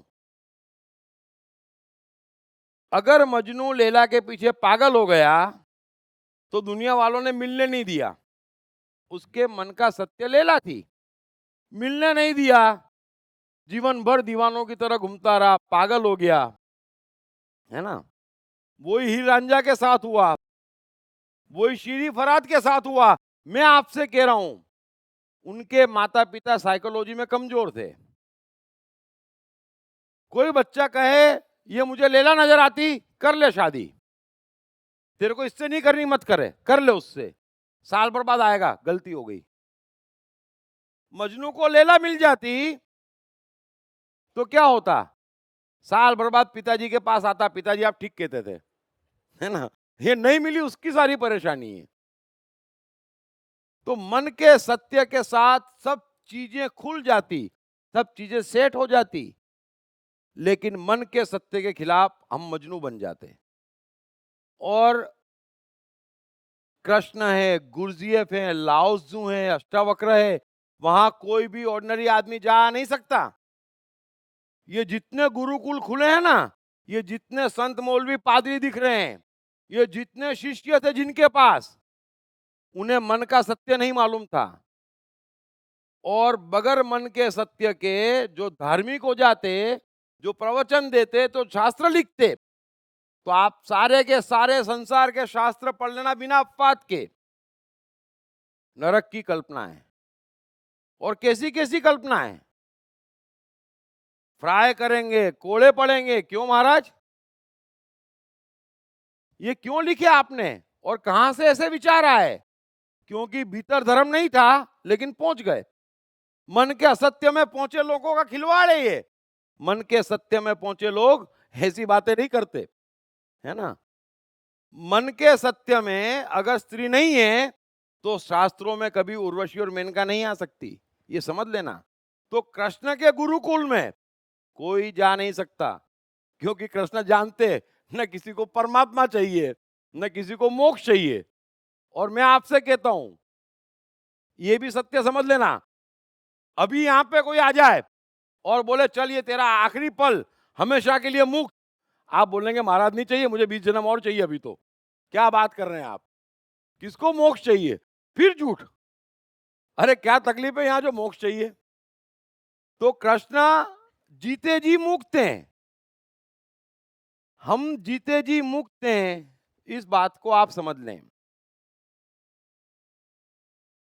अब थोड़ा सा कृष्ण अकेले क्यों अहिंसा में है, ये बड़ी गहरी बात आपसे कह रहा हूं। अर्जुन युद्ध के मैदान से भागना चाह रहा है ना, और जो कह रहा है कि इनको मारना पाप है और ये मरेंगे बेचारे, फायदा क्या? शास्त्रों में भी लिखा है। और कृष्ण उसको रोक रहे हैं और समझा रहे हैं कि तेरे पास एक ही उपाय है, एक ही विकल्प है, युद्ध करना। अब थोड़ा सा आप स्व और सर्व का खेल समझ लेना। मनुष्य का स्व कभी भी सर्व से जुदा नहीं है। जो मनुष्य जितना सर्व पे सेट है, उतने ही उसके स्व का विकास हो रहा है। और जो बीच में अटका है, न स्व है न सर्व है उसका। ये बड़ा पक्का गणित समझ लेना। मनुष्य के स्व पे उतना ही खतरा है जितना सर्व पे खतरा है। मनुष्य के स्व का उतना ही विकास है जितना उसके थकी सर्व का विकास है। जितना उसके थकी सर्व का विकास है। स्व और सर्व संयुक्त है, एकदम इतने भी अलग नहीं है। और क्राइस्ट को सलाम करना पड़ेगा। हजार हजार सलाम क्राइस्ट को करना ही पड़ेंगे। जो उन्होंने एक खूबसूरत वाक्य कहा इस विज्ञान का, और मैं कई बार कहता हूं कि क्राइस्ट और कबीर दो ऐसे व्यक्ति हैं जिन्होंने जीवन के सत्य के कई विज्ञान अच्छे से पकड़े और कहे हैं। बाकी सबने चूक करी है, लेकिन इन दोनों ने काफी कुछ कहा है। तो क्राइस्ट का एक वाक्य आप याद कर लीजिए कि दूसरों के हित में ही, सबके हित में ही आपका हित छिपा हुआ है ना? और दूसरों के अहित में ही आपका अहित छिपा हुआ है। बड़ा पक्का कैलकुलेशन है। कोई मनुष्य, आप पूरा जीवन लगा दीजिए, पूरी अक्ल लगा दीजिए, पूरी फोर्स लगा दीजिए स्वयं के उद्धार में, और करके बता दीजिए। ये नियम ही नहीं है। जो कृष्ण ने इन श्लोकों में कहा समझ लेना, जो क्राइस्ट बड़ी सरल भाषा में कह रहे हैं समझ लेना और अनुभव कर लेना। स्व और सर्व इस कदर संयुक्त है कि जब तक आप सर्व के विकास की नहीं सोचते और पक्का नहीं करते, आपका विकास होने वाला ही नहीं है। आपसे सर्व को जितना नुकसान है उतना ही आपको नुकसान मिलने वाला है। हाथों हाथ कोई उपाय नहीं है। तो स्व और सर्व संयुक्त है। जो अर्जुन भागना चाह रहा है, समझ लेना, उससे स्व को भी नुकसान है, यानी अर्जुन को भी नुकसान है, महान नुकसान है, और सर्व को भी महान नुकसान है, क्योंकि दोनों संयुक्त थे। इसीलिए मैं कहता, मैं किसी को भी तीन बातें, अरे नहीं, कोई पूछने मत आ जाना, क्योंकि मैं कितनों को इंडिविजुअल कहूं, लेकिन मैं तीन बातें कह सकता कि आप ये तीन करें और ये तीन मत करें, आपका जीवन 1000 गुना कल से बदल जाएगा। सो अर्जुन का युद्ध के मैदान से भागना उसके स्वयं के हित में नहीं है, क्योंकि वो सर्व के भी हित में नहीं है। और स्व और सर्व इस कदर जुड़ा हुआ है जिसकी आपको कल्पना नहीं है। अब थोड़ा मैं आपको समझाता हूं बड़ी गहराई से। कृष्ण तो मास्टर हैं, है ना? हमें 5000 वर्ष मिले और आज हम कह रहे हैं, हमारे लिए आसान है। कृष्ण ने स्पॉन्टेनियस पकड़ा कि ये जो भागने की बात कर रहा है, ये स्व और सर्व दोनों का नुकसान है। और ये साइकोलॉजी आप समझ लेना, जब भी आपके स्व का नुकसान होता, आप समझ लेना हाथों हाथ के सर्व का नुकसान हो रहा है। वरना कोई नुकसान मनुष्य जीवन में किसी को कभी होने वाला नहीं है। सो पहली बात समझे अर्जुन के मन का सत्य। उसके मन का सत्य क्या है? उसे राज्य चाहिए, उसे कौरवों से शत्रुता है, उसको कीर्ति चाहिए कि मैं अर्जुन, मैंने युद्ध जिताया, मैंने इतनों को मारा। अब डर गया, लेकिन उसके डरने से उसके मन का सत्य बदलने वाला है। आप थोड़ा सा समझने की कोशिश करना। मन में तो राज्य रहने ही वाला है, मन में शत्रुता रहने ही वाली है। डरने से कुछ होता नहीं। वो आपका लड़का आ जाता, मैं इस लड़की के प्रेम में पड़ गया, फिर खानदान वाले, दादा दादी कुछ ब्लैकमेल करते, कुछ इमोशनल करते, कभी डराते, तो क्या उससे वो सत्य बदल जाता? जरा गौर करना, सत्य तो भीतर है। तो कृष्ण पहली बात कह रहे हैं कि इसमें तेरा नुकसान है, क्योंकि वास्तव में तू जिन्हें भाई कह रहा है उनको तू भीतर शत्रु मान रहा है। तू यहां से भागेगा तो वो जीत जाएंगे, फिर तू जब उनके जीतने की खबर सुनेगा तो दुखी होगा। तो तेरे हित में नहीं है। दूसरी बात, इस समय तू इतना डर गया है कि तू अपने को पहचानता ही नहीं। मैं यही आपसे कह रहा हूं, इतने लोभ और भय में हर व्यक्ति फंसा हुआ है कि वो अपने मन का सत्य नहीं जानता। अर्जुन के मन का सत्य क्या है? वो भाइयों की चिंता कर रहा है जो उसके दुश्मन है। और वो भूल गया कि वो भाग जाएगा तो उसके खुद के भाइयों की, उसके पुत्रों की जान तुरंत चली जाएगी, क्योंकि बचाएगा कौन अर्जुन के अलावा उनको? अभी तो तू भाग जाएगा, फिर तेरे पास खबर आएगी कि न युधिष्ठिर रहा, न भीम रहा, तेरे पांचों पुत्र मर गए, तो तुझे कितना दुख होगा कल्पना कर। क्योंकि मन के सत्य के खिलाफ जा रहा है, समझने की कोशिश करना। और फिर तेरे पास खबर आएगी कि द्रौपदी को फिर दरबार ले जाया गया, फिर सभा में खड़ा किया गया, तब तेरे पे क्या बीतेगी? जब लोग कटु वचन कहेंगे तब तेरे पे क्या बीतेगी? तो ये दुख, जो भय के मारे तू इतना बड़ा अपने मन का सत्य भूल रहा है, तो कल ये सारे दुख तुझे झेलना है, और जो इससे 1000 गुना भारी हैं। तो स्व का नुकसान है, अर्जुन का नुकसान है भागने में, ये बात स्पष्टतापूर्वक समझ लेना। और सर्व का नुकसान कहाँ है, ये भी समझ लेना। कृष्ण का गणित एकदम स्पष्ट है कि 20 साल से कृष्ण महाभारत टालने की कोशिश कर रहे हैं कि युद्ध न हो, युद्ध न हो, युद्ध न हो। उसके लिए उन्होंने द्रौपदी से अर्जुन का विवाह भी करवाया, जरासंध का वध भी किया, और न जाने कितने और वध किए, कितने लोगों को समझाया, कितनों को पटाया, कितनी बार दुर्योधन के पास गए। आखिरी में 5 गांव पे भी पांडवों को राजी करने के लिए तैयार हो गए, लेकिन बात नहीं बनी तो नहीं बनी। तो जब युद्ध अटल हो गया, दोनों सेना आमने सामने खड़ी हो गई, तो किसी एक सेना को हारना है ना, किसी एक सेना के व्यक्तियों को मरना है। तो कृष्ण का सर्व इतना महान है जिसकी आप कल्पना नहीं कर सकते।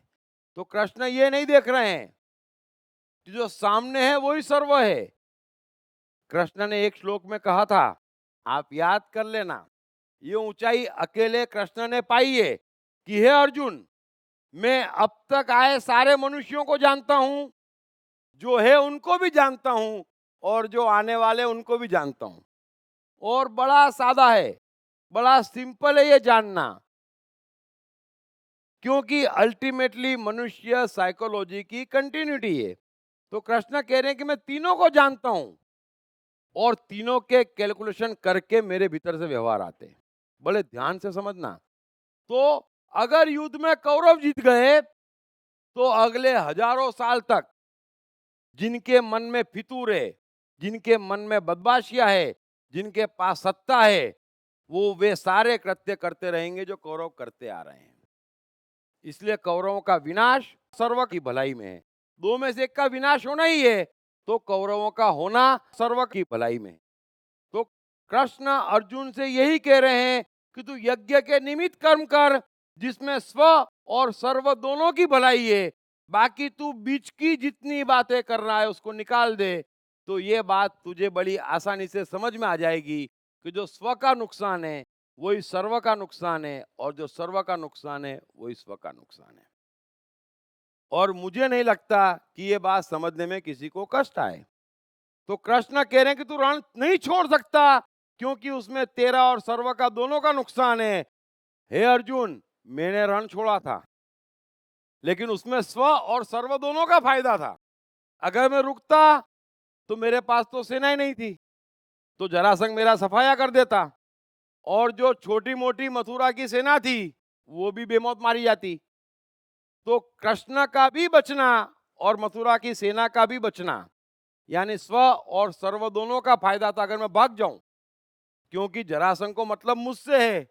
मैं भाग गया तो मैं तो बच ही गया, और जब मैं ही नहीं मिला तो मथुरा की सेना से उसकी कोई दुश्मनी नहीं, उन पे वार करेगा नहीं। तो कृष्ण का रण छोड़ना भी स्व और सर्व के हित में है, और इसको रण छोड़कर नहीं भागने देना भी स्व और सर्व के हित में है। सो थोड़ा सा कृष्ण की अहिंसा को समझ लेना। तो अंत में जब कृष्ण कह रहे हैं, जनक का नाम ले रहे हैं, उस बात को भी समझ लेना। जनक यानी सीता के पिता, उनको ज्ञान अष्टावक्र ने दिया था, और जनक का रूटीन जो था वो दिन भर धर्म की चर्चा करते थे, सारे विद्वानों को बुलाते थे, और बड़ी जिज्ञासा थी कि मुझे बस मोक्ष चाहिए, मुझे मुक्ति चाहिए। ये दिन का कार्यक्रम। और शाम को मन के सत्य के साथ रहते थे। मदिरा, नृत्य, दरबार और रात भर मजा। अब ये उनका रूटीन था और अष्टावक्र से मुलाकात हो गई और जनक को लगा कि ये सब बेकार, ये आदमी मुझे ज्ञान दे सकता है। तो अष्टावक्र के पीछे पड़ गए कि महाराज मुझे ज्ञान दो। अष्टावक्र बोले नहीं देता, तेरी योग्यता नहीं है। जनक ने काफी कड़ी परीक्षा दी, पूर्ण समर्पण किया। अष्टावक्र राजी हुए और अष्टावक्र ने जनक से दो ही बात कही। हालांकि बड़ी महान गीता है, गीता से कई ऊंची है, क्योंकि बड़ी गजब गजब की बात अष्टावक्र करते। लेकिन जो दो बात उन्होंने मुख्य कही, वो पहली कही कि विषय जहर है, तमाम विषयों को तू त्याग दे, उसमें से कोई तेरा नहीं है ना। और दूसरा, ये जो तू दिन भर धर्म का अनुष्ठान करता है वही तेरा बंधन है। कृष्ण भी यही कह रहे हैं, ये जो जगह जगह से ज्ञान लेके आ रहे हो, हर ज्ञान आपको बांध रहा है। मैं भी आपसे कहता, आप सिर्फ मुसलमान नहीं होते या आप सिर्फ नमाज पढ़ने नहीं जाते, रोजे भी गले पड़ जाते हैं, है ना। आप सिर्फ हिंदू नहीं रहते, 50 चीजें उसके साथ दूसरी गले पड़ जाती है, आप बंध रहे हैं। तो तू धर्म का अनुष्ठान बंद कर और विषयों को जहर की तरह त्याग दे, मन से आसक्त हो जा, सब विषयों को अपने मन के सत्य के साथ बराबरी में भीतर समा ले। जनक को ज्ञान हो गया और जनक ने अष्टावक्र से कहा कि मेरा मुझको नमस्कार, क्योंकि अब मेरे और आप में कोई फर्क नहीं बचा, है ना। मैं भी ज्ञानी, आप भी ज्ञानी, मैं भी सर्व, आप भी सर्व। ये पहली निशानी है ज्ञानी की, है ना, कि भाई मैं भी वो जानता जो आप जानते। तो पहले की बात अलग थी, अब मेरा मुझको नमस्कार, क्योंकि परमात्मा तो एक ही है।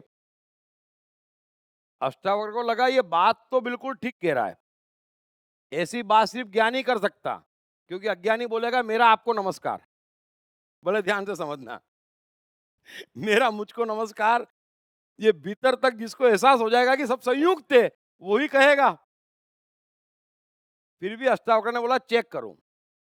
तो अष्टावक्र ने इतना ही कहा, अब तेरा रूटीन क्या होगा?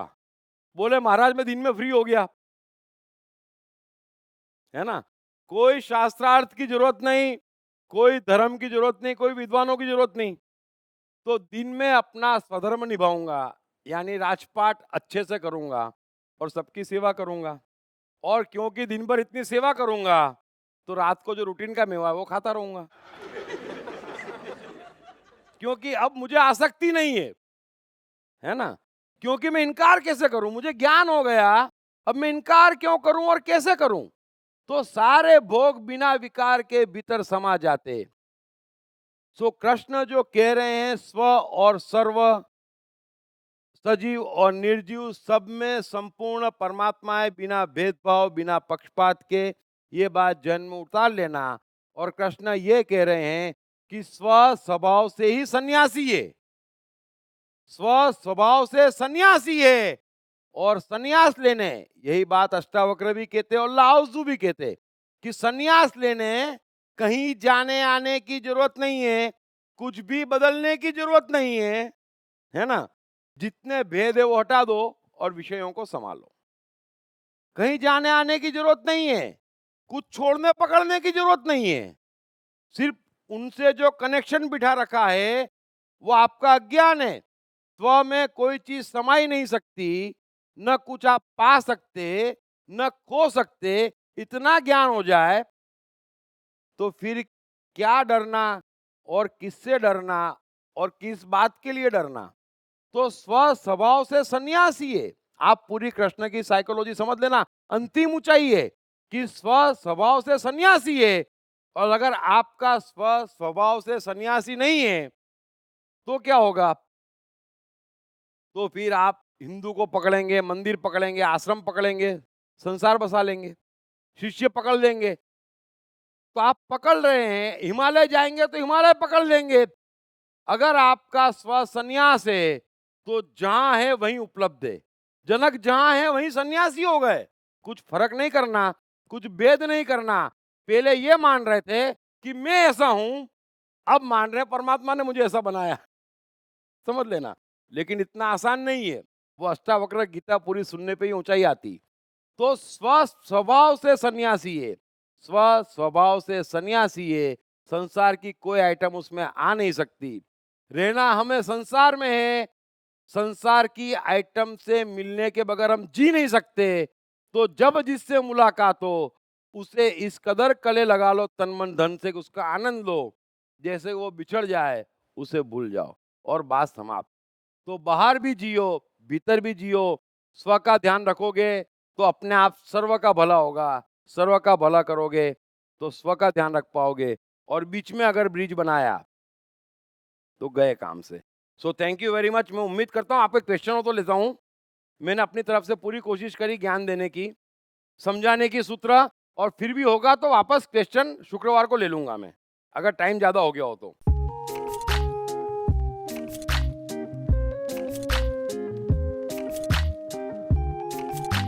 हाय, मेरा नाम शील कुमार अवस्थी है और मैं बैंक में काम करता हूँ as a senior manager. My name is Omkar Kulkarni and I'm a engineering student. मेरा नाम जयराम प्रसाद है, मैं सेल्फ एम्प्लॉयड हूँ। मैंने इनकी बुक पढ़ी I am the mind. Sir ने I am the mind book में बहुत क्लियरली मेंशन किया है कि माइंड किस तरीके से वर्क करता है, कैसे प्रॉब्लम्स को क्रिएट करता है और इसका सोल्यूशन क्या है लाइफ में। It's a really great book that I've come across in so many years. I've read many books but this one stands apart. इस पुस्तक की सरल भाषा, साधारण ढंग से मन का क्लासिफिकेशन ने मुझे बहुत प्रभावित किया है। I have read the book. It clearly identifies, explains the difference between your brain and the mind. All the 7 states of the mind are clearly defined in that book and that's the best thing about the book. So it's a very nice book written in a very clear language. मेरा तो मानना है, मैं मन हूँ पुस्तक, हर व्यक्ति को पढ़ना चाहिए। ये जिंदगी को आसान बनाने का सरलतम तरीका है। अगर ये आई एम द माइंड एक बार समझ में आ गई, it is going to make the magic in the life.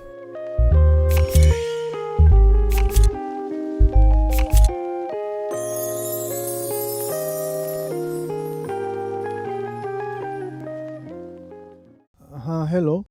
आज तो क्वेश्चन तो बहुत ज़्यादा है, 100 क्वेश्चन है, 100। तो अब मैं वो 100 तो नहीं कह सकता, लेकिन उसमें से एक आध मैं नमूना पेश करता हूँ। सबसे पहले तो खुशी की बात यह है कि आज हमें ज्ञात हुआ कि ये देवता न्यूटन, आइंस्टाइन, अंबानी या JRD ये लोग देवता की श्रेणी में आते हैं, क्योंकि ये लोग बहुत लोगों के कल्याण के लिए काम किया है। तो ये एक बहुत खुशी की बात है। लेकिन मैं ये पूछना चाहता हूँ, इनकी माताएं देवियाँ हैं या नहीं? वो तो आप छूट ही गया। देखो, हर मनुष्य इंडिविजुअल है, किसी का किसी से कोई संबंध नहीं है। माता सिर्फ उसको संसार में लाने की निमित्त है ना। माता पिता का कई बार हम थोड़ा सा मन बुद्धि लेके आते, DNA जीन्स लेके आते, जिससे हाव भाव हमारे बनते जी। बीमारियां और स्वास्थ्य डिपेंड रहता। बाकी हर मनुष्य इंडिविजुअल है, क्योंकि हर जन्म में माता बदलते हम। फिर भी माता का बड़ा रोल था, न्यूटन को बनाने में माता का रोल वो था। फिर वही बात हुई ना और कि हेलेना को बनाने में माता का रोल था। वो अलग चीज हुई, वो अलग चीज हुई। मतलब उन माताओं ने, चाहे हेलन केलर हो, चाहे एडिसन हो, चाहे कोई भी हो, चाहे विवेकानंद की माता हो, तो उन माताओं ने अपने सर्व के प्रति ड्यूटी निभाई, अपने स्व के प्रति ड्यूटी निभाई, इसलिए वो माता महत्वपूर्ण है। जन्म देने मात्र से कोई माता महत्वपूर्ण नहीं हो जाती। और मैं यहाँ देख रहा हूँ, भगवान श्री कृष्ण देवियों के बड़े फैन थे, लेकिन गीता में बिल्कुल भूल गए। बोलते हैं यज्ञ द्वारा देवताओं की उन्नति करो, देवताओं को तुम लोग ये करो, देवताओं को करो। देवियाँ बिल्कुल ही गायब हो गई। तो ये क्या कारण है? नहीं, ऐसा है, अब आपने मजाक में सवाल पूछा है, मैं आपको मजाक में जवाब देता हूँ कि कृष्ण का स्व देवियां है और सर्व देवता है। तो अच्छा। देवता को उन्होंने बाहर ही रखा, इसलिए याद कर रहे हैं, देवी अंदर बिठा रखी है। बहुत खुशी की बात है। तो मैं आज इतना ही। और कभी प्रश्न जो हूँ आपके हर हर वाक्य पे प्रश्न निकलता है, तो वो गीता भी प्रश्न और उत्तर ही है। गीता पूरा प्रश्न उत्तर है। और अर्जुन जितना ज्ञानी था या नहीं मैं तो नहीं जानता, लेकिन मैं महाज्ञानी हूँ। तो मेरे पास वो अर्जुन की अपेक्षा 100 गुना ज़्यादा प्रश्न है इसी गीता से। इसमें 700 श्लोक होंगे तो 7000 प्रश्न है। और कभी मौका मिले तो आप नहीं, आप दें, मैं पूछिए। पूछूंगा। अभी आज जिसको पूछना आज पूछ लीजिए, शुक्रवार को पूछना हो, क्योंकि ये पूरा विज्ञान अभी मैं आपको शुक्रवार को बताऊंगा कि आप कैसे कैलकुलेट करें सर्व को। मैं प्रैक्टिकली बताऊंगा कि आपके सामने ये ऑप्शन है, सर्व क्या है, क्योंकि सर्व में स्व समाया है जी और स्व में सर्व समाया है। तो हम इसको प्रैक्टिकली फ्राइडे को लेंगे। इस श्लोक से मैं जल्दी नहीं भगूंगा, क्योंकि स्व और सर्व संयुक्त ये समझ में आ जाए और थोड़ा थोड़ा व्यवहार में आ जाए तो हम फटाफट प्रगति करें। कई है कि अर्थात शास्त्र के अनुसार जो कर्म नहीं करता है या शास्त्र के अनुसार कर्म करता है, तो वो शास्त्र जो है वो कौन सा शास्त्र है? भीतर का शास्त्र। बाहर के शास्त्र तो कृष्ण ने कब से रवाना कर दिए। अर्जुन से यही कह रहे हैं कि सारे शास्त्रों की कोई भी अहमियत नहीं है अगर भीतर से शास्त्र आना शुरू हो जाए, भीतर की आवाज सुनना शुरू हो जाए। जो भीतर की आवाज आती है वो शास्त्र सम्मत कर्तव्य है, शास्त्र सम्मत कर्म है। बाहर के शास्त्रों को सुन के करने वाले वो अकर्तव्य हो गया, वो न करने योग्य कर्म हो गया। नहीं, भीतर से तो मेरे आवाज़ आती है मैं 2 बीवियाँ और कर लूँ, हाँ, लेकिन यहाँ संविधान और आईपीसी एक्ट मुझे करने नहीं देता है। नहीं रोकता नहीं, आपको करने के बाद मुझे पकड़ता है। करने के बाद पकड़ता है, वही तो मैं कह रहा हूँ।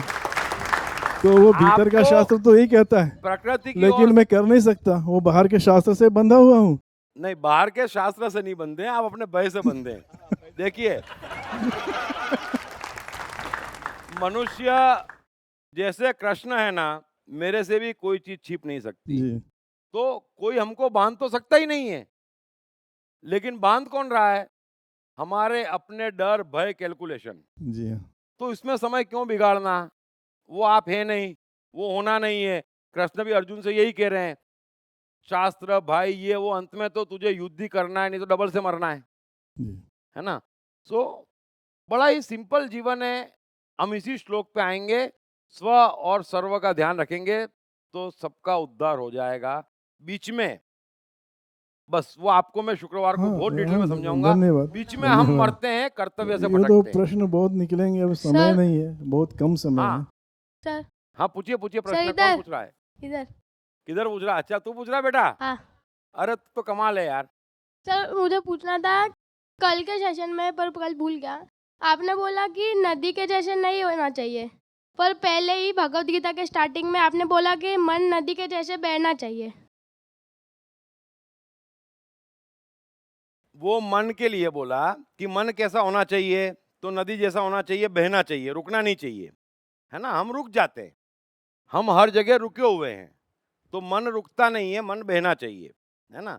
टक टक टक टक टक, ये मन के लिए बोला। अब समुद्र के लिए ये बोला कि बाहर के सारे विषय समाने के लिए समुद्र जैसा होना चाहिए। तो दोनों बात अलग अलग होगी बेटा, है ना। सर एक बहुत इम्पोर्टेंट बात, हाँ हमने टेक्नोलॉजी की बात की थी, टेक्नोलॉजिकल एडवांसमेंट के ऊपर हम बात कर रहे थे कि अभी मनुष्य ज़्यादा टेक्नोलॉजिकल एडवांस है, पहले नहीं था। उसके ऊपर थोड़ा सा एक चीज़ बहुत इम्पॉर्टेंट है और इससे रिलेटेड ही है महाभारत से। मार्च 2013 में अफ़गानिस्तान में गुफाओं में एक विमान पाया गया जिसको विमान ही बोला गया, और वो विमान 5000 वर्ष पूर्व का है, और उसको निकालते हुए 7-8 यूएस के सोल्जर गायब हो गए। उसको कहा जा रहा है कि वो टाइम वेल में फंसा हुआ है। उसको देखने के लिए ओबामा, रशिया के प्राइम मिनिस्टर, साइंटिस्ट, चाइना के प्राइम मिनिस्टर और साइंटिस्ट जा चुके हैं। हमारे यहाँ से क्यों नहीं गए नहीं पता। वो विमान अपना है, ये प्रूफ कर दिया उन लोगों ने, और इसका आपको एविडेंस इंटरनेट पे मिल जाएगा। दूसरी बात चलो बोलो। राइट ब्रदर के एरोप्लेन का आविष्कार करने से पहले इंडिया में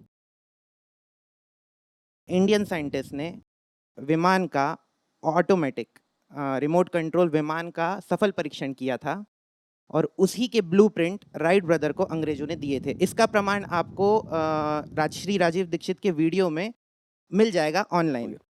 ये दोनों बातें गलत है। होता क्या है, यही मैं कह रहा हूँ, अभी इतना खराब काम हो गया, हम तो यहाँ पूरी रिसर्च करते हैं। मैंने खुद ने राइट ब्रदर्स की बायोग्राफी लिखी है।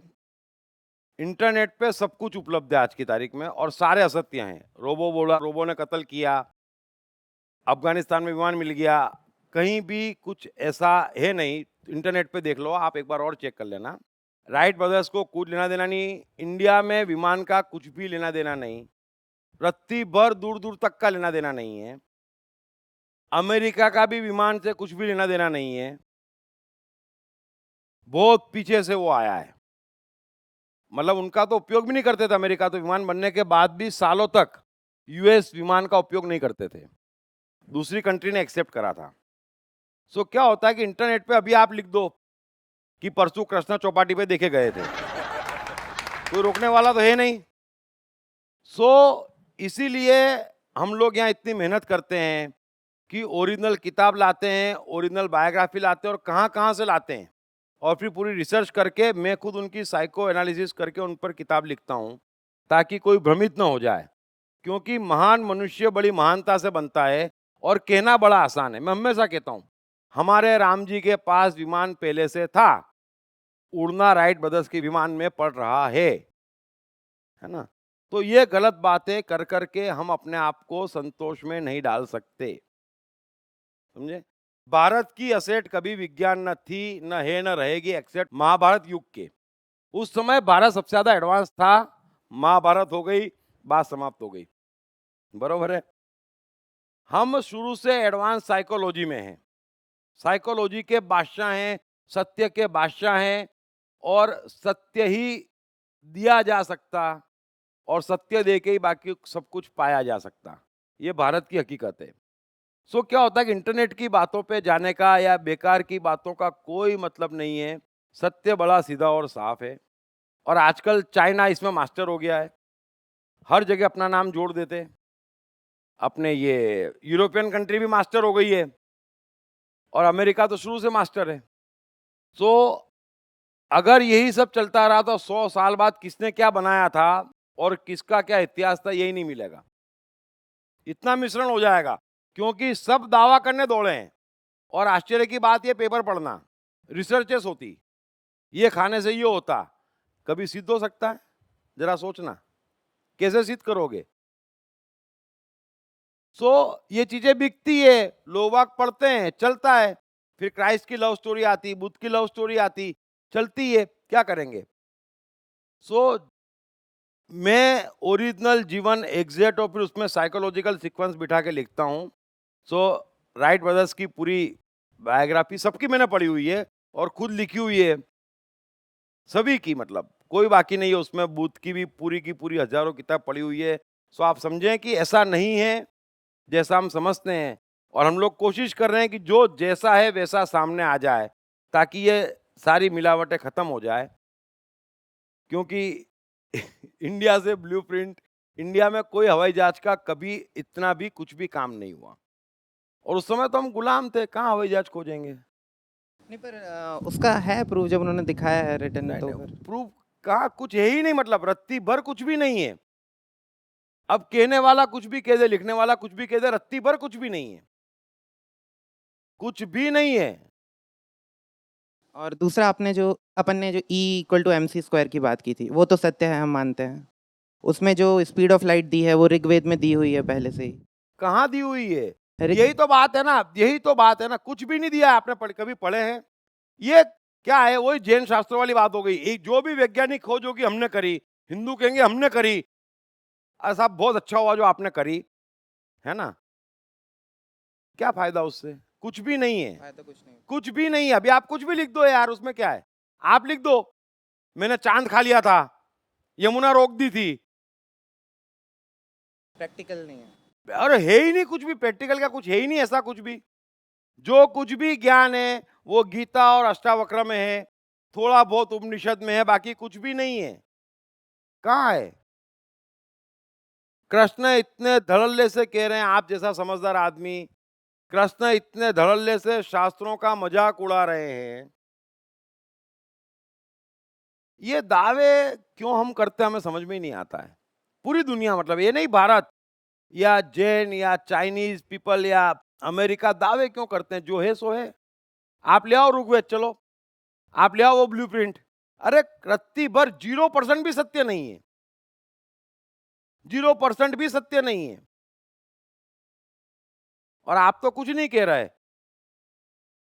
तो कुछ फायदा नहीं है उससे, कुछ भी फायदा नहीं है, इतना भी सत्य नहीं है। Speed of light, speed of light समझते हैं, स्पीड ऑफ लाइट समझते हैं। स्पीड ऑफ लाइट वाला गाड़े में घूमता है, वो चांद तारों पे रहता है, गाड़े में घूमता है। मैं ये बोलूं कैसे चलेगा ये? जो महल बनाना जानता है वो झोंपड़ों में रहता है। और स्पीड ऑफ लाइट कृष्ण नहीं खोज पाए और वेदों में ऋषि मुनियों ने खोज लिया। इतनी बड़ी कृष्ण साइकोलॉजी कह रहे हैं, इसका एक एक सूत्र के लिए पूरे संसार के 500 करोड़ लोग खड़े होके रोज कृष्ण का धन्यवाद करना चाहिए। तो उसकी तो हम बात नहीं कर रहे हैं। और वहां पर ये लिखा, हमने ये खोजा, हमने ये करा, हमने ये करा, उससे कुछ भी फायदा नहीं हो रहा है। और तन भी जाओ चलो तो भी क्या होगा? सूत्र तो आइंस्टाइन के वापरना पड़ेगा, करेक्ट करेक्ट, सही है। हवाई जहाज तो राइट ब्रदर्स का ही वापरना पड़ेगा, क्योंकि सत्य वस्तु का अभाव नहीं है और असत्य की सत्ता नहीं है। कृष्ण स्पष्ट कह रहे हैं। तो क्यों इन चक्करों में पड़ते हो यार? आप तो समझदार आदमी हो, यंग आदमी हो, इंटेलिजेंट हो। और फिर हमने शब्द ही गलत है। जब मनुष्यता संयुक्त थे, हमारे ऋग्वेद में ना हमारे वेदों में, सभी जगह वेद, सारे शास्त्र सभी धर्मों के एक जैसे हैं। और एक एक शास्त्र हजारों हजारों मुनियों ने लिखे हैं। और मैं पहले ही कह चुका हूं कि उनमें से कोई भी कृष्ण के आसपास भी फटक नहीं सकता, क्योंकि मन के सत्य में सब अंधेरा है। इसलिए जो मर्जी आती लिख देते, और आप भी लिख दो, कोई बुराई थोड़ी है, कोई भी लिख देता है ना।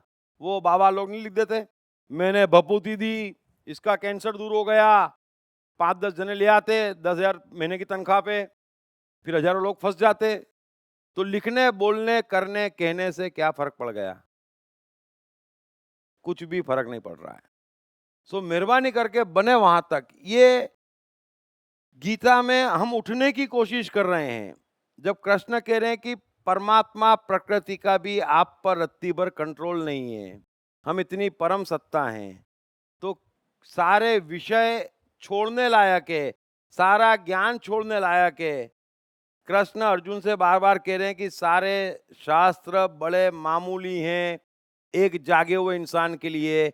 मैं आपसे कहता हूं, जो हमारे भीतर सत्ता है उसका करोड़वां भाग भी जब कोई जाग जाता है ना, तो वो जीवन में कुछ भी करेगा, किसी शास्त्र समाज की बात नहीं मानेगा, न पढ़ेगा न सुनेगा, इतना भी जाग जाएगा तो।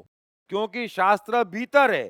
कृष्ण यही कह रहे हैं कि अर्जुन तेरे भीतर शास्त्र है, तू शास्त्र सम्मत कर्म कर।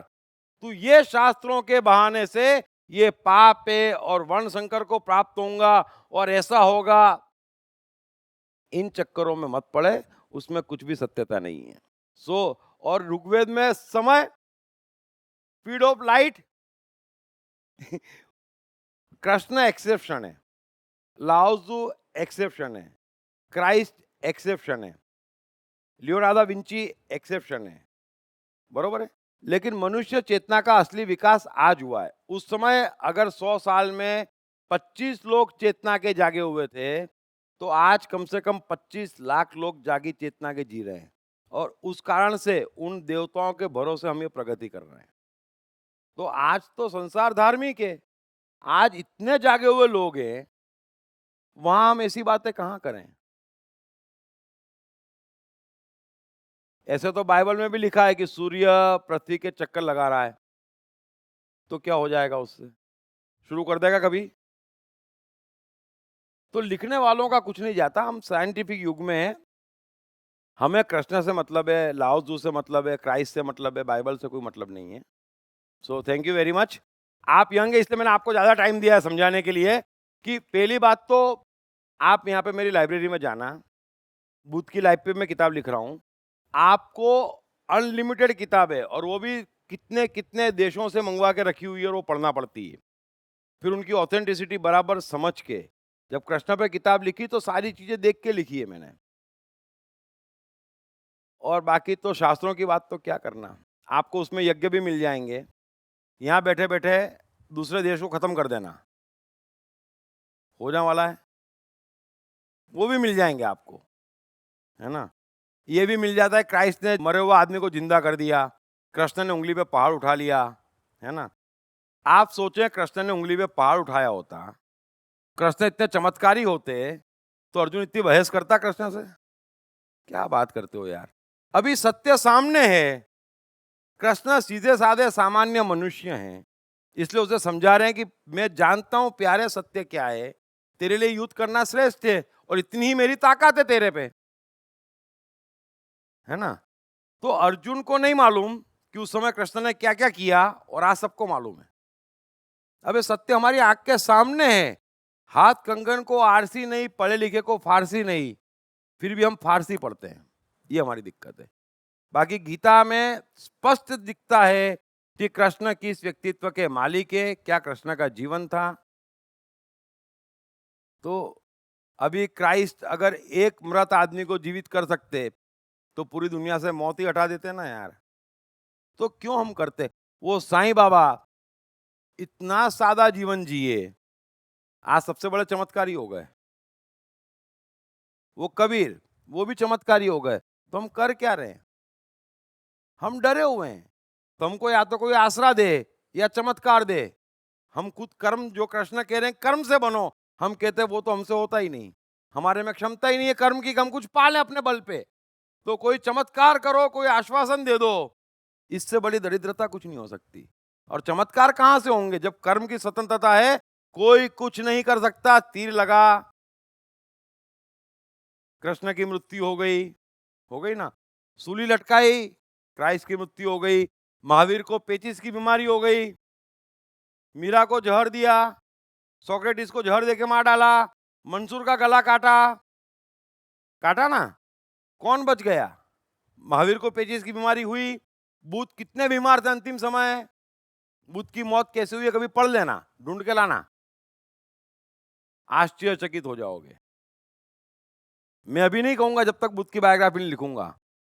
तो बुद्ध की मृत्यु का कारण आप पढ़ लेना। सो ऐसा नहीं है, शरीर है, शरीर धर्म निभाता सत्य। ऐसा नहीं है कि मैं कृष्ण की चेतना पाली और मेरे लंग्स खराब हो गए तो मैं सांस ले पाऊंगा, नहीं। लंग्स का काम करेगा चाहे मेरी चेतना कृष्ण की हो, ये जीवन का नियम है। आगे बात समझ में। अब यहाँ पर चमत्कार क्या करेंगे, है ना। मेरे को 50 चीजें आती है और गाड़ी चलाना नहीं आता, भले मेरी आत्मा जागी हुई हो, तो क्या मैं गाड़ी चला लूंगा? आत्मा गाड़ी नहीं चला सकती, वो बुद्धि को चलानी है, वो अहंकार को चलाना है ना। अब बुद्ध, महावीर, क्राइस्ट को गाड़ी नहीं चलानी है, तो वो कहते हैं बुद्धि अहंकार मारो। कृष्ण कहते हैं कि बुद्धि अहंकार नहीं होगा तो जियोगे ही कैसे? गाड़ी कौन चलाएगा?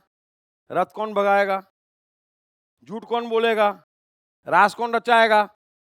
तो कृष्ण पूर्ण अहिंसा में जीते हैं। किसी चीज को मारना नहीं है, उसका सर्व के लिए सदुपयोग करना है और उसका स्व के लिए सदुपयोग करना है। बड़ा सादा जीवन है ना। अगर दोनों पांव कटेंगे तो कोई भी मनुष्य नहीं चल पाएगा बिना अपवाद के, चाहे आप उन्हें भगवान के लें चाहे आप चमत्कारी के लें। तो ऐसी छोटे स्तर पे हम बात करके इनको दूर कर देते। उस कारण से Edison, Einstein, Wright brothers, Bill Gates, अपने ये स्टीव जॉब, सब नास्तिक हो जाते, है ना। क्राइस्ट ने मरे को जिंदा कर दिया, मुझे धर्म नहीं पढ़ना।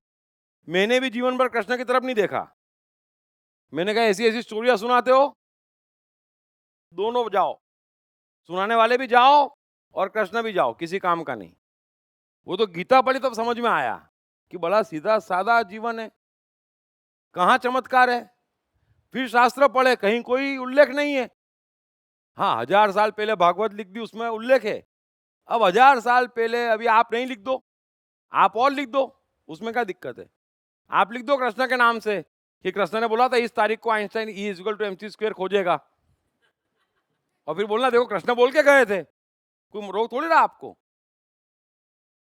सो समझो कि अगर मेरे लंग्स खराब हैं तो चाहे मैं कृष्ण क्यों नहीं हूं, सांस नहीं ले पाऊंगा। अगर मुझे तोप से उड़ाओगे तो मैं कृष्ण क्यों नहीं, उड़ जाऊंगा। तो शरीर शरीर का काम करेगा, कृष्ण एक चैतन्य है। तो जैसे जैसे गीता में आगे बढ़ेंगे समझेंगे, तो हमें अपने बल पे आगे बढ़ना है और सबको आगे बढ़ाना है, अपने कर्मों से बढ़ना है, मेहनत करके बढ़ना है, प्रेम से बढ़ना है, हंसते गाते बढ़ना है, रोते रोते नहीं बढ़ना है। इसलिए हम कृष्ण को पकड़े हैं, वरना रोते रोते बढ़ने वाले बहुत लोग हैं। हमें कुछ छोड़ना भी नहीं है ना। हाँ, भीतर संन्यास पूर्ण और बाहर पूरा संसार हमारा होना चाहिए, तब हम कृष्ण पक्के। ठीक है ना, ठीक है यार। अभी गीता के बाद कहाँ शास्त्रों के चक्कर में पड़ता है यार, हैं? तेरे से उम्मीद है और तू शास्त्र बीच में। कृष्ण से बढ़कर कुछ भी नहीं है ना। चलो, थैंक यू वेरी मच। पढ़िए बेस्टसेलर मैं मन हूं के लेखक दीप त्रिवेदी द्वारा सीक्रेट सीरीज के अंतर्गत लिखित किताबें भाग्य के रहस्य, आत्मा के रहस्य, सफलता के रहस्य, साइकोलॉजी के रहस्य, जीवन के रहस्य, प्रेम के रहस्य, प्रकृति के रहस्य, ऑटोमेशन के रहस्य, रिश्तों के रहस्य, अहंकार के रहस्य, समय के रहस्य, मन के रहस्य। ये किताब अंग्रेजी, हिंदी, मराठी तथा गुजराती में एक साथ atmanestore.com पर भी उपलब्ध है। कृष्ण का बचपन कैसा गुजरा? कृष्ण राधा का प्यार क्या था? कृष्ण ने कितने विवाह किए? कृष्ण की चाइल्ड साइकोलॉजी क्या थी? कृष्ण ने ग्वाले से द्वारकाधीश तक का सफर कैसे तय किया? ये यादव स्थली क्या है? इन तमाम सवालों के जवाब जानिए। दीप त्रिवेदी द्वारा लिखित किताब मैं कृष्ण हूँ। ये किताब कृष्ण के संपूर्ण जीवन पर रिसर्च करने के बाद दीप त्रिवेदी द्वारा कुछ इस साइकोलॉजिकल अंदाज में सिलसिलेवार रूप से लिखी गई है कि जिसे पढ़ते पढ़ते आपका जीवन भी बदलता चला जाएगा। मैं कृष्ण हूँ। ये किताब अंग्रेजी, हिंदी, मराठी तथा गुजराती में एक साथ atmanestore.com साथ ही सभी प्रमुख ई-कॉमर्स साइट्स पर भी उपलब्ध है। दीप त्रिवेदी की मनुष्य के जीवन और उसकी साइकोलॉजी पर एक गहरी पकड़ है। मनुष्य जीवन के विभिन्न पहलुओं पर सर्वाधिक चर्चा करने का रिकॉर्ड भी उन्हीं के नाम पर है। मनुष्य जीवन का ऐसा कोई पहलू नहीं जिस पर उन्होंने खुलकर चर्चा ना की हो, जैसे कि path of life, personality, complex, guilt, love, expectation, partiality, acceptance, fear, hypocrisy, creativity, wealth, who is God, concentration, confusion, power of transformation, joy and success, mind and brain, day sleep, natural intelligence, change your future, ego, non-violence, freedom तथा दीप talks ताओ ते चिंग के अंतर्गत दीप त्रिवेदी द्वारा मशहूर Chinese philosopher लाओ त्से के महान सूत्रों पर चर्चा, परिचय, समय, मन, सफलता, संकट, धर्म, राजनीति और दीप टॉक्स भगवत गीता के अंतर्गत जीवन की किसी भी समस्या से निपटने के लिए दीप त्रिवेदी द्वारा भगवत गीता के संपूर्ण 18 अध्याय पर चर्चा। आप ये तमाम डीवीडीज और सीडीज सुनकर अपना और अपने परिवार का जीवन बदल सकते हैं। ये तमाम डीवीडीज और सीडीज आत्मन ई स्टोर तथा अन्य सभी ई कॉमर्स साइट्स पर उपलब्ध हैं। हर बच्चे में सफल और महान बनने की संभावना छिपी होती है। सवाल बच्चे द्वारा अपनी प्रतिभा को निखारने का तथा सही परवरिश पाने का ही होता है। दीप त्रिवेदी द्वारा लिखित रोचक ग्राफिक बुक्स पढ़िए। The story of Thomas Edison, अनपढ़ एडिसन के महान वैज्ञानिक बनने की दास्तान, नॉटिनस टू ग्रेटनेस, स्टीव से स्टीव जॉब्स बनने की कहानी, हॉटी टू डॉन्टी, चाइल्ड साइकोलॉजी समझने हेतु शेर के बच्चे की कहानी, न सिर्फ बच्चों बल्कि हर माता पिता व टीचर के लिए भी आवश्यक ग्राफिक बुक्स हिंदी तथा अंग्रेजी में आत्मन ई स्टोर तथा अन्य सभी ई कॉमर्स साइट्स पर उपलब्ध।